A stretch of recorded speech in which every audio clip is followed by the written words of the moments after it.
Yada say yamwa kwa baby Adom TV Badwam Jumedi eso yada se pa wo mre no adaje nkomo wei Mr. Otie ansan wako. Opese okokra de share live on Facebook/Adom TV extra na say YouTube Adom TV 2.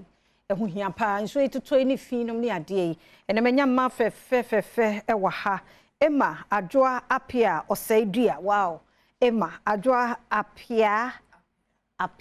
osaidua. Director Communications Corporate Affairs. Zoom line obapa no pem watching ya me de se wi aboko ho ye fedodo o nyame adom said waye ya no waye so fire kujoji mikrom ni Chief Corporate Communication Officer obapa onso ye mo akwaba ye ne ho ye fepa why dear mo energy na ye different mo ene nkomo amode ba no so ye maintaining cleanliness in the home and community. There's a Zoom line for just one groups of companies on my baby. And I say, you be too fin was a quite benny, ever so near her now, who need deal so to toy. Bet me a buffer. Me fan started in my wana. But you knew come na yen share quite a first or two if he as yo, me that's your papa. Say, what who say, yea, Zoom line for dear. You be what I say, near dear swat, chinchirin chip and say, yes, shama. Etu fiase na omai nu mo ahunidie na gina brand eno nti na nsuo yesi fom yi na ye bae a yasem nyina ne se hwe na di umpotamu ni na di hwe wo fi na wo ka no hwe na di nini me ka de sa na me ka kosi se efi wo ho ebo abam nti enye fi se efi a ya bo anu a ye koto agu yesemu a na ye de rubber ni gufa na ye de pro gufa na ye de ni aka ni nyina nso gufa empo betimi ayi nade nso afrimu a nade nkofo na mototo sese wan kenti ma ba na etu gate go ena rubber no so bo abam nkankan sa wadi nini na obedi nini a na free baby a wo free cafe no me no baby e free cafe ni ye jare enu nti na mi shem crying say pe board and chance enu mienu de wuntumi a mienu de pro no fagu baakum fa rubber so egu baakum uti rubber ne ho a kofo wo ho e ba beto mia bebre wo ho a omo to no aggregators no omo to no fi ankrankra omo de kwa ye ma omo bo ewom na ama efi no dodo na yebenya no na so aba fom wa ho se wo be hwa ye nhwehwe mu a ye abedie mu nyansapefo aye ama ye ne kira de pro ne ye be se ohamu nchemu aduosia ba akokomie no na rubber no so be ohamu nchemu be dunan ekodu no ye mfa ne aka ne nyina nse ne aka no enti na nka ensasa rubber ne epue bebiriza enso se upia bonta na nam te se franka to ikohwe no basa ne pro no do so nso no atimi pro enti ekọ yes enti sa wo chi wo rubber no gina ho nam so chi me de gina ho madam chi ne de gina ho a aho wo etwa mu na ye bedwen wo ho na omo nso ye di nkonko ni bia si abonten amom ma me ye di si ho a ya me manisi wo wate enokro na nu bi de na mpanifo di si wo enti no yasem nyina ne say hwe na di wu mura na wo fi na wo kan ni e wo ba bia wo ka fi mama mura anti Sophia nso ho na ye nhwe kwan ye be fa so manage solid waste no wa kan bia wa boni na to fa ye nhwe solid na nshu sa nneoma no so nti se ne odi kan no me da se obapa se ne odi kan no ese enya ye mbola chense a ye de nwura ne begum ne edi kan ese ohwe se nya wo de bola ne gum no wo kata so a eyeye okay if se wan kata so na nsu mitu na gum a e mama na emu ayedu bola fo no be fa obo se emu ayedudu wori kwa nsu nku a eno se wo machine se ma ho nti ese e pade a ye be kata so ne to so bi o ne amani bi wo ha enye ni nyina na ese wo nya se wasa bola no akoto egu na anuane se nia efie ebi wo ha wo ka banku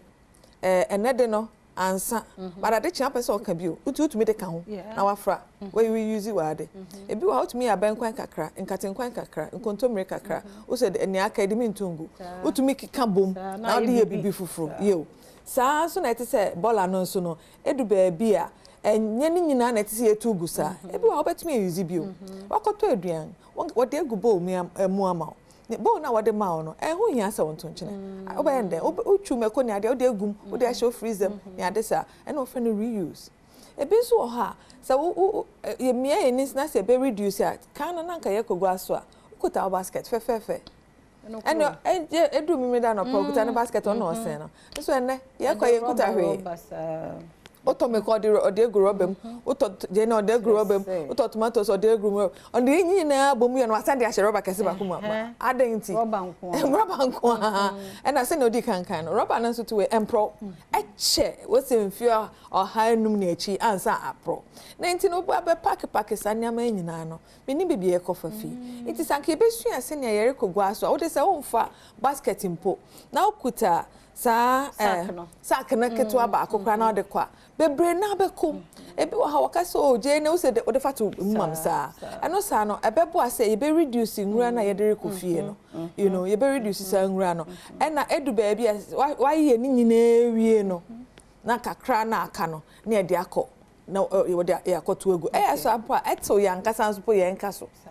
eto yenkaso because enye bebre na nti obetumi apalen be 2 weeks 3 weeks cramp ansa won abefa eboa baby edu no nso na etise ye ho hwefo se mi hu se ore to ball egu etise mitumi culture so obapa ADM se onya guy wa ha bra enyi emfata sisa wadwen you know ese ma yengani da ho ye deliberate about it edu baby a na anka me catch and confess anka obebde mpo obi nto bola chance mfa be chew yo na ye pe flowers ye pe chocolate ye pe say sika na editors ad na betumi abo ato bola chance na bi se na odi kankan sanka ye na se o ebien wo fi obi wa na dia papa ya ma de ne bola chance kwanya ko be kasa anko baby say sister dem aye odo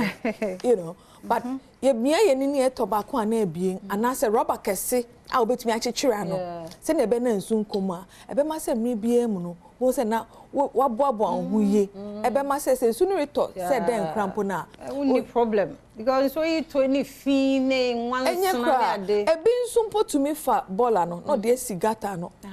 ori train nsu into nsu ne ba nsu ne reto sa na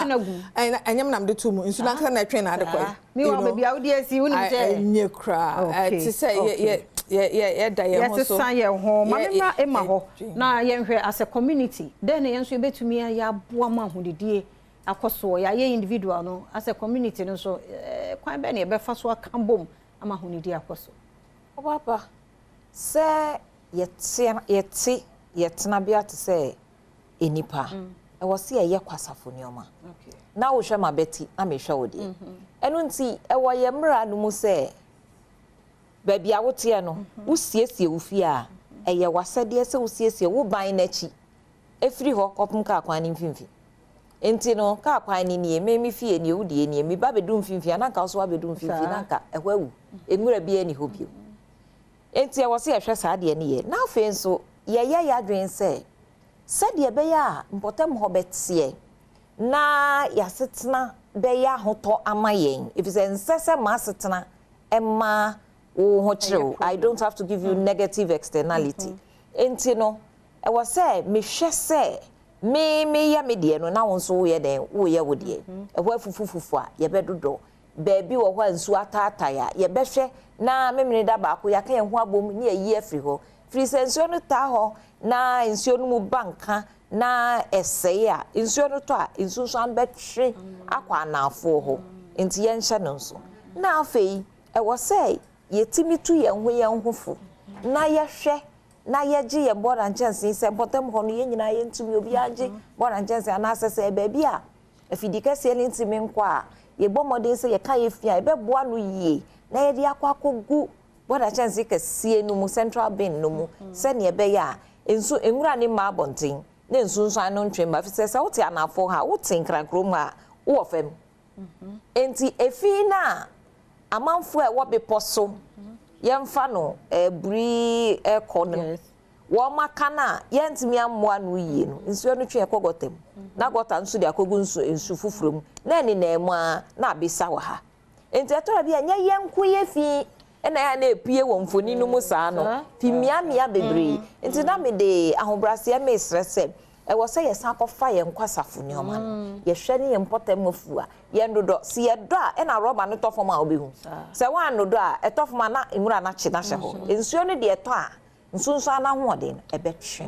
nti de me sense me hwe abeti no na so hwe abeti okay nti yanhwɛ community na mu biem kwan a ahonidie ebetumi aboa ya ma apomodin panso afa ne ntoma pefra edase empempi no behwe ase insu tosana na se bola chance ne ade containers rubbers ne ade wo honoma insu no kotem ne den e ma ne breeding mosquitoes one hwe ne ade yare aba sorry se ade yare ba nso a enyo ba akofo asem e bia be me so enem asem ho de ye me de me kwa koto eduru okwa wo diska na eko se diska na nka to bit me ato wa chi anago ba bi dia hwe ho afa ama pom de aye ni nyina no ese sika e bi won so a esan se wakọ hospital ntino o de strain it to hospital no so I no so be ma se sanka one fa sa sanka o hwe obo ohun ban a anka fa sa e nemba e na wo importem no so no o se bola no se nia ese no epro no egu ho cha eyinka no so a ese the environment ema inframa ohun krampo no enye papa inframa so de anka ohun ne papa ko uma na onya apomde na so se ensuban ma se bola ne pro ho na se de nka eba hon ma e de yare bebre na eba na empempi no so se na se ebi wo ha won su ye surface water nti no se ifinu ko hyemu sa na ese insu na contaminate insu no na enye surface water mpa ya nkasa ye mpa pipe kura bo na baby apai epa ekofirm a enu anen obi ehun se insu we akofa I contaminated obenom eyare na afa de typhoid malaria dysentery diarrhea ne ade ni nyina ede ka na eba se wo ankasa kra antoa eba tu nua obefrew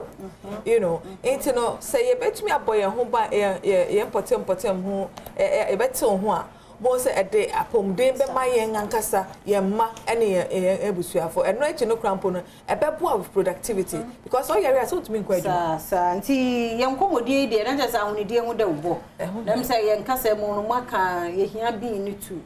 bi na ye kan maka ma to obi akoma so ope bi ni bi a contact bi ne se be on so abeka me da say no ye pese ye hye amanfo nkran na omo a daily yen short code no ye wo *857# o daily *857# option 4 no e be ma o phone numbers ahoro miensa a wo betumi afre say no na me srese na am se nyoma ye digitized nti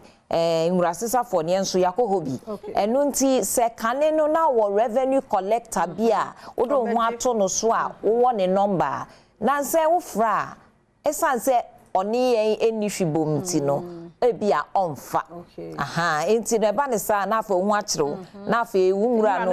ache na se wo a ne asesa a driver fo no nti se asesa driver oba mpotem ha na ye ma no foforo na onya hu ha na wo ho kyerewa untimi mfrɛ ma ne mma na afa ewumura na akɔ akɔkye na enye se ya hyeda eno nti mpa cho *857# no eno ne short code no ukọ option 4 a ubenya ne wo hwehwe e wo ho utimi use *857# no so e di tua wo ka eno so hu hia pa se de be betimi ahwiri mfidie no na akọ ene yemfansi hey na emire semu no yasa ato aso anana bibi ketua bi wa besoka you na ne mepe se meka ka ho ane se de rubo ya yerebo ye se da yi nsemka Adom TV ene won ka ho nyina because se man so yansen a ye ntumi nya momori ye bi pa na so ye nga ye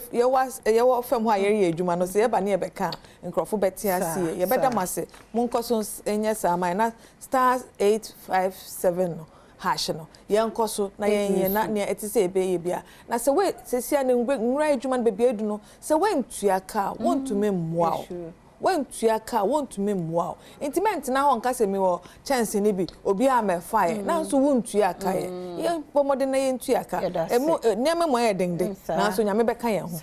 medam wase ma fefe enti Sofia Kujoji ene ema adwoa pia osaidua na yete wo mo enka se ne ye di ahunidie efi no momiemre na se nsɛm ɔmaka bebree si akyire ne sɛ tie bi bɛbɛboa wo me yɛmfa yɛn nkɔmmɔ ne nsi ya nyame yɛ adom a yɛwɔ da yi me nana ɛyie ne bɛba so na yɛafe yɛatoa so de akɔ ɛwɔ Kumase ebi awo bi atimi ka me ho ai me nana adwo apena man da fom a yɛbɛkra na wɔtwe yɛwie me de afia amankwa tamaklo yɛkɔ yi na ɔmanhene Kwabena Sante ayɛ krado de toa so